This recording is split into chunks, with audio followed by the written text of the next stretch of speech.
भगवान श्री कृष्ण की अमृतमय वाणी में हम सभी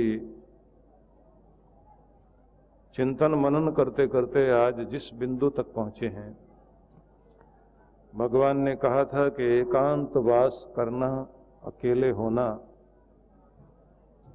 और अंतर में बहते हुए नाद को सुनने की चेष्टा करना। एकांत में जहां परम की ध्वनि सुनाई देने लगती है, जहां शून्यावस्था में, जीरो पॉइंट में मन आ जाता है, विचार शून्यता, थॉटलेस जहां हो जाए, जहां मन ना रहे, नो माइंड वाली स्टेट आ जाए, जहां आप बिल्कुल शांत हो जाएं, अल्फा लेवल में आप पहुंच जाएं। ध्यान की ये स्थिति बहुत आवश्यक होती है जब आप अल्फा स्टेट में आते हैं।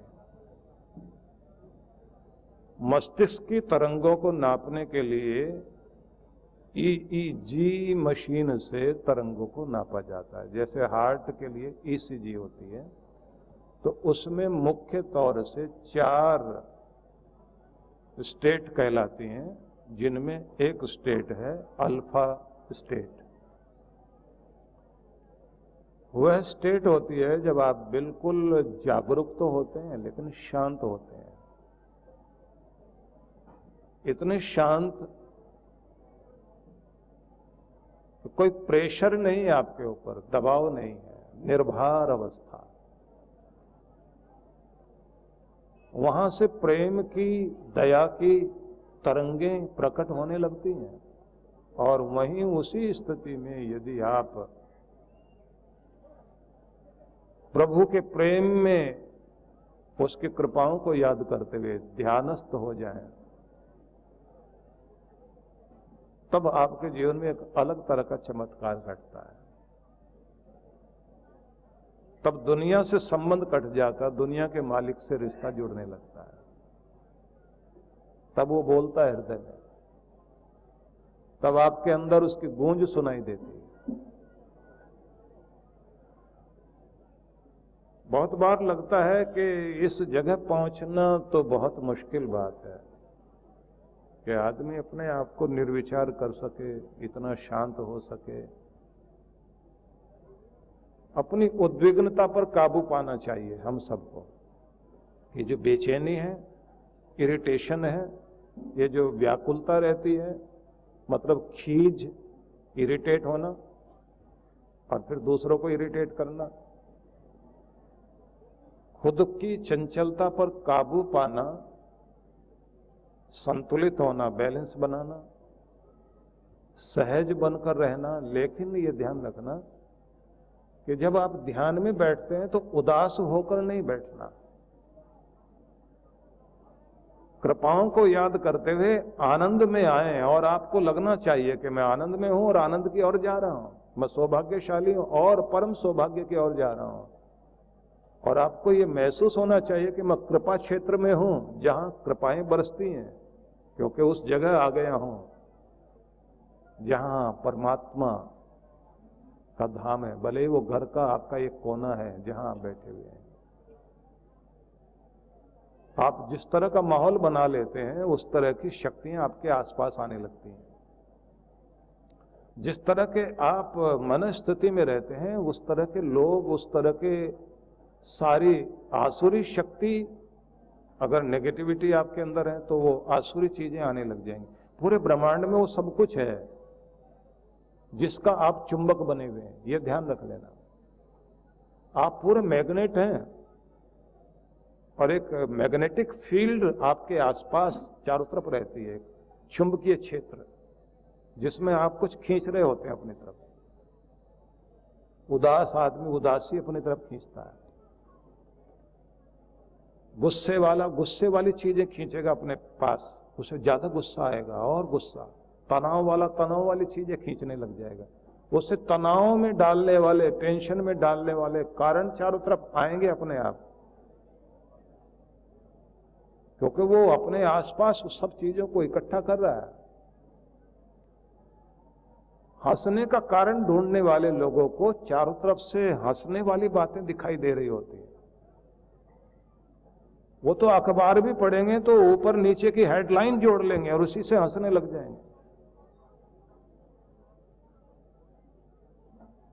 वो कहीं लिखा हुआ अगर जो है दीवारों पर कुछ लिखा हुआ है तो उसे देखते देखते पूरा ध्यान से नहीं पढ़ेंगे, एक की लाइन दूसरे से जोड़ते जोड़ते हंसते हुए जाएंगे, दूसरे को सुनाएंगे, उसको भी हंसाएंगे, देखो क्या लिखा हुआ। मतलब अगर लिखा हुआ है ना राष्ट्रवादी बनिए, तो वो कहेंगे बनियों को राष्ट्रवादी कहा जा रहा है।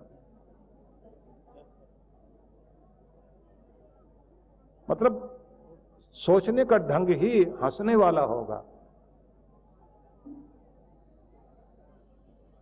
क्योंकि आपका चुंबक उस तरह काम कर रहा है। और अगर आप डिप्रेस हैं, एक जर्मन लेखक हुआ जिसने लिखा कि मैं जंगल में बिछड़ गया, भूखा प्यासा था, रात आई, आसमान में आधा चांद था, मैं उसे देखकर कहता हूं ये आधी रोटी तैर रही है आसमान में। तब मुझे चांद में से कोई कविता नहीं दिखाई दी, मुझे तो रोटी दिखाई दी। क्योंकि आप जो अंदर होते हैं ना, भूखे आदमी से पूछा गया 2 2 4 होते हैं ना, बोले नहीं 2 2 4 रोटी होते हैं। तो उसको तो बेचारे को अपनी रोटी याद आ रही ना। आप जो कुछ है अंदर, जो कुछ है वही प्रोजेक्शन तो है ना बाहर, आप उसी कहना चाहिए वो बिंब जो होता है वो आपका बाहर से अंदर से बाहर की तरफ प्रकट होता है। इसलिए सबसे पहले यह ध्यान रखने की बात है कि आप एक चुंबकीय शक्ति बने हुए हैं और बाहर से वही सब चीजें खींच रहे हैं। तो पहले आप अपने अंदर शांति डालिए, मुस्कुराहट डालिए और फिर उसी को खींचना शुरू कर दीजिए। नकली रूप में ही सही, आपको पहले तो करना पड़ेगा।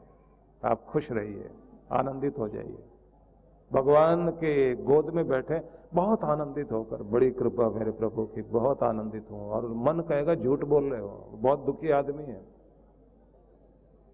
और तू कहां से सौभाग्यशाली आया, इतने तो दुर्भाग्य तुम्हारे साथ जुड़े हुए हैं, और कह रहा है कि मैं बहुत सौभाग्यशाली हूं। वो मन अंदर से बोल जाएगा झूठ बोल रहे हो, लेकिन तब भी आप बोलना मैं भाग्यशाली हूं, मैं प्रसन्न हूं। भिखारी भी तो अपने कटोरे में सबसे पहले तो अपने खुद से भीख डालता है, उसे पता है वो झूठा काम कर रहा है क्योंकि अपने पैसे डाल रहा है। लेकिन अगर अपने नहीं डालेगा तो दूसरा देगा नहीं।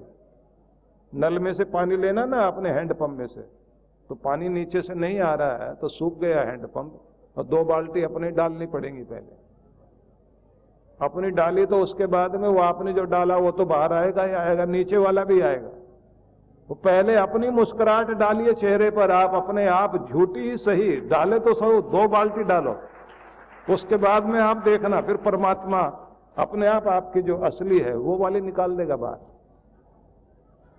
तो ध्यान में, प्रार्थना में बैठने के लिए पहले तो आप भगवान की कृपाओं को याद करके धन्यवादी हो जाइए, गदगद हो जाइए, प्रसन्न हो जाइए, शांत हो जाइए, और उसके बाद उस शांति को बढ़ता हुआ देखिए। विविक्त सेवी लघुआशी यत वाक काय मानस ध्यान योग परो नित्यम वैराग्यम समुपाश्रितः। एकांत का सेवन करना है, न पतुला खाना है, वाणी को संयत करना है, न पतुला बोलना, और शरीर को ठीक से संभालना। स्वस्थ शरीर, सदा हुआ शरीर, उसी शरीर में आपका साज ठीक हो तो उससे संगीत प्रकट होगा, और अपने साज को संतुलित कर लेना जरूरी है, तब आप कुछ गा सकोगे। कभी कभी लगता है ध्यानी को भी भजन करने वाले को भी लगता है, भगवान की भक्ति में बैठने वाले को। अगर मैं अपने शरीर का ख्याल रखूंगा तो चंचलता आ जाएगी, भक्ति छूट जाएगी, बेकार लगता है कार्य। लेकिन ऐसा नहीं है। तबला बजाने वाला पहले जो है वो हथौड़ी लेके उसे ठोक रहा होता है। सितार वाला जो है सितार बजाने से पहले उसके कान उमेट रहा होता है, वो तारों को कस रहा, ढीला कर रहा होता है ना। ढोल वाला भी अपनी डोरी कस रहा होता है। वो जरूरी है, नहीं तो उसकी मिठास नहीं बनेगी, फिर संगीत प्रकट नहीं होगा, फिर वो शोर हो जाएगा। अगर आप अपनी जिंदगी में संगीत मतलब आनंद, प्रेम, शांति, प्रसन्नता प्रकट करना चाहते हैं तो अपने ढोल को थोड़ा कसना शुरू कर दीजिए, अपने शरीर का ध्यान रखना शुरू कर दीजिए। थोड़ी हथौड़ी मारनी पड़ेगी तबले पर, कहीं से ढीला करना है, कहीं से कसना है, कहीं से अपने सितार के तारों को, उसके कानों को उमेटना पड़ेगा। मतलब अपने कान खुद ही उमेटिए। उसका मतलब क्या है?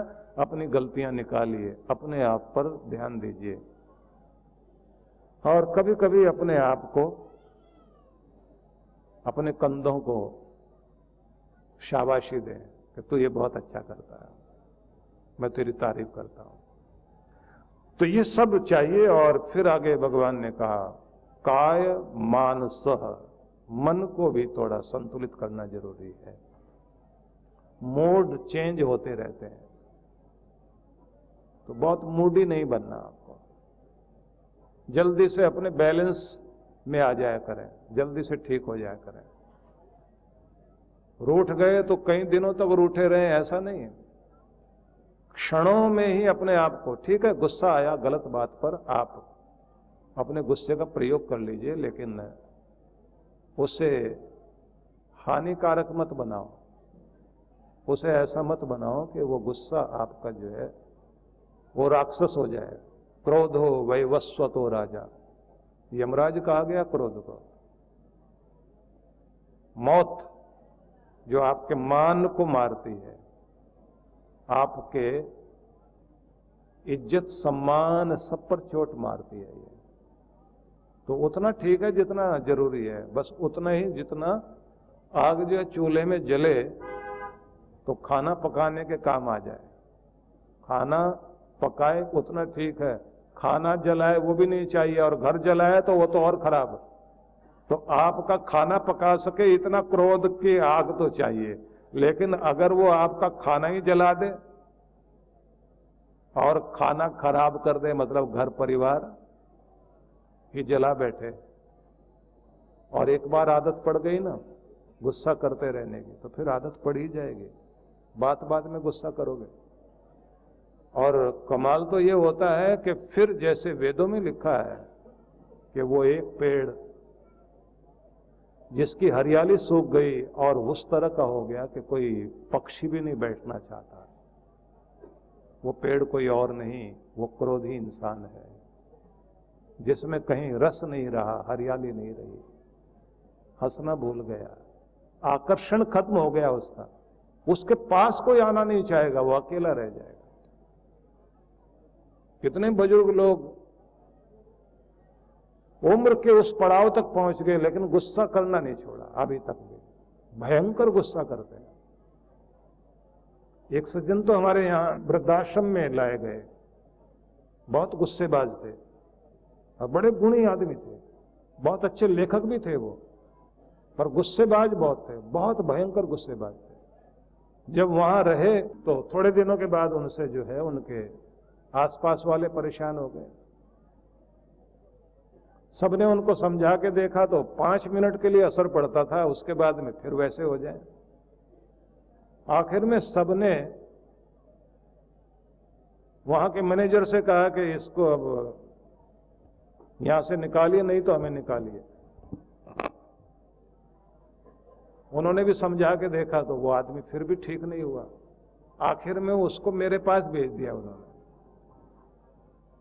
अब वो जब मेरे पास आए तो मैंने उनसे कहा कि आप इतना गुस्सा क्यों करते हैं? बोले देखिए जी वो तो आदत है, मैं 6 बहनों का एक अकेला भाई था, जिद में पला हूं, क्योंकि माँ बाप मेरी गलतियों पर पर्दा डालते थे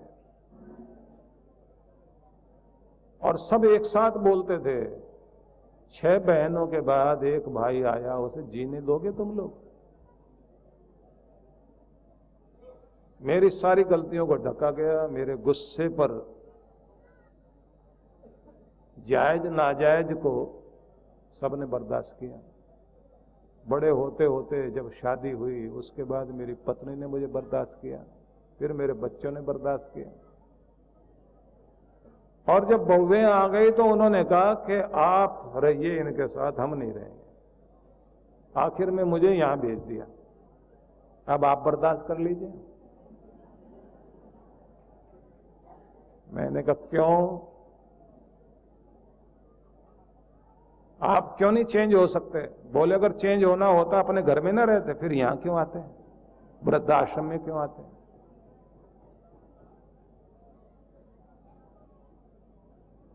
मैंने कहा आप ऐसे क्यों हैं? बोले हो गए, अब तो जाके चिता में ही ठीक होंगे,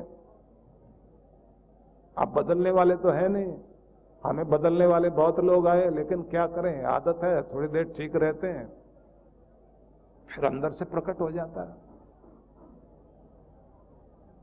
मैंने कहा ये अगले जन्म तक जाएगा, चिता में जलेगा नहीं, ये इलाज यहीं कर लेना ठीक है। जब बीमारियां तक जो है, जीन्स में ही प्रॉब्लम होती है, 7 पीढ़ियों तक भी बीमारियां जाती हैं, तो मैंने कहा ये तो जन्मों तक आपको दुखी करेगा। फिर उनको कहा कि एकांत में बैठना शुरू करो, मौन साधना शुरू करो,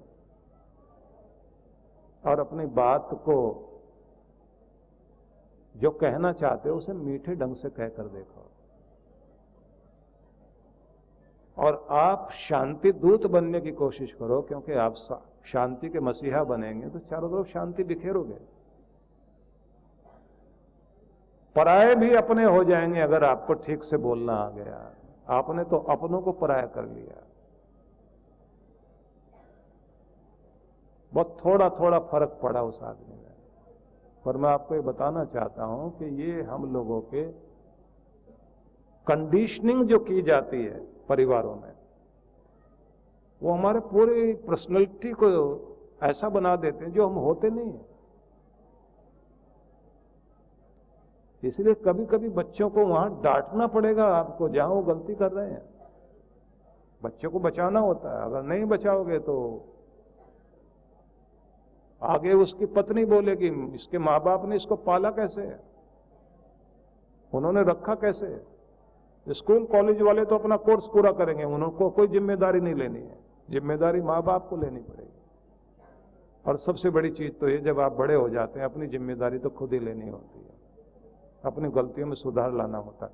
तो आगे बढ़ते हैं, भगवान ये कह रहे हैं कि अपने आप को संतुलित करना, अपने मूड को चेंज, ये जो बात बात में आपके मूड खराब होते हैं, इन्हें आप मनोदशा को संभालना चाहिए। ध्यान योग परो नित्यम वैराग्यम समुपाश्रिता। फिर आगे उन्होंने कहा कि ध्यान योग से जुड़ो, ध्यान करना सीखो। आपको कल तरीके बताए थे कि कैसे आप अपने आप को जोड़ेंगे। अब थोड़ी सी बात और सुन लीजिए कि आप किसी नाद के जरिए, भजन के जरिए, संगीत के जरिए अपने आप को संगीत से जोड़ते हुए तन्मय हो जाएं और उस बिंदु तक ले आए कि जब आप को अपनी सुध न रहे आप कहां हो। क्योंकि भगवान खोजने से नहीं, खो जाने से मिलेंगे। जब आप उसमें खो जाएंगे, भगवान के नाम में डूबना सीख जाएं, खो जाएं, तो फिर खोजने की जरूरत नहीं पड़ेगी, तब वो फिर आपको मिलता है। इसलिए जो ये सूफी शायर कहते हैं, वो एक बड़ी प्यारी पंक्ति कहते हैं, मैं वहां हूं ऐ मेरे हमदम। मेरे प्यारे, मैं वहां हूं। कहां? मैं वहां हूं ऐ मेरे हमदम, जहां खुद को खुद की खबर नहीं रहती, जहां तुम्हें खुद की होश नहीं रहेगी, बस वहां मैं हूं। अपने आप को एक बार बुलाने की कोशिश करो, अपने अंदर बैठी हुई सारी दुनिया को हटाने की कोशिश करो। जब तुम खुद को खो बैठोगे, बस फिर तुम मुझे पालोगे। ये बिंदु है। नवजीवन साधना। क्या नकारात्मक विचारों को मन में आने ही न दें? ये हमारे वश में है? क्या तनाव की जड़ें मन में उपजेंगी ही नहीं अगर निरंतर ध्यान साधना को जीवन में शामिल कर लिया जाए? आध्यात्मिक जगत में परमात्मा की अनुभूति के साथ क्या सांसारिक जगत में भी प्रसन्नता, सफलता, संबंधों में आत्मीयता, धन, ऐश्वर्य का सपना सच करती है नवजीवन साधना?